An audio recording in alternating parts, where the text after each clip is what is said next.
Smart math solution চ্যানেলে সবাইকে স্বাগত জানিয়ে আজকে শুরু করছি দশম শ্রেণীর লম্ববৃত্তাকার চোঙ।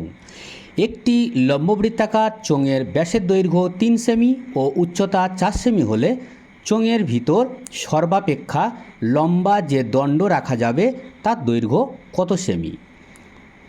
উত্তরটি কিভাবে করবে দেখো। প্রথমে লম্বা দণ্ডের দৈর্ঘ্য ইজিক্যাল টু সূত্রটি দেখো, √ ব্যাস স্কোয়ার প্লাস উচ্চতা স্কোয়ার ইজিক্যাল টু রুটের মধ্যে ব্যাসের মান হচ্ছে কত 3 স্কোয়ার প্লাস উচ্চতা 4 স্কোয়ার।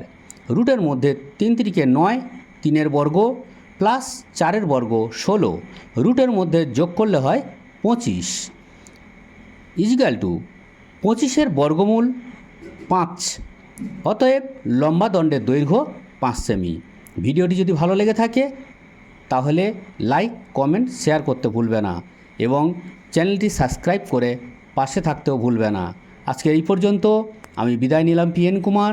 সবাই ভালো থেকো, সুস্থ থেকো, ধন্যবাদ।